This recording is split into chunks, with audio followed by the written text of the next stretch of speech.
Hello বন্ধুরা, আমার বর বলল হঠাৎ করে যে তুমি তো রেডি আছো, চলো একটু তোমাকে নিয়ে বাইরে যাব। কোথায় যাব আমি কিন্তু এখনও বুঝতে পারিনি, কিন্তু খুব আনন্দ লাগছে, বাইরে বলছে নিয়ে যাবে।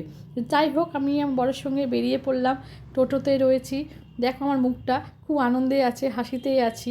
ও মা, কোথায় আসলাম? ও তো আমাকে একটা শাড়ির দোকানে নিয়ে আসলো। শাড়ির দোকানে ঢুকে আমি তো শাড়ি দেখে অবাক হয়ে গেছি। একের পর এক শাড়ি দেখেই যাচ্ছি, কোনটা নিব বুঝতে পারছি না। সবটাই ভালো লাগছে, কিন্তু নিতে তো হবে একটাই। তো আমি একের পর এক শাড়ি দেখছি আর তোমাদেরকেও দেখাচ্ছি। দেখো কত সুন্দর সুন্দর শাড়ি পাচামপল্লি থেকে ছিল, তারপরে তোমার সিপন বেনারসি ছিল, আরও অনেক জাল কাতান ছিল, মাসরু বেনারসি ছিল, অনেক শাড়ি ছিল, কিন্তু আমি কোনটা নিব বুঝতে পারছি না। তারপরে অনেক দেখে শুনে একটা শাড়ি পছন্দ করলাম, যেটা খুব সফট হয়, কারণ সফট শাড়ি পরতে আমি ভালোবাসি। এতগুলো শাড়ির মধ্যে আমি কোন শাড়িটা নিচ্ছি তোমাদের নাই পরের ভিডিওতে দেখাবো। আর আমার বর কী জন্য শাড়ি দিল সেই কারণটাও পরে ভিডিওতে বলবো। এখন আসছি, বাই বাই বন্ধুরা।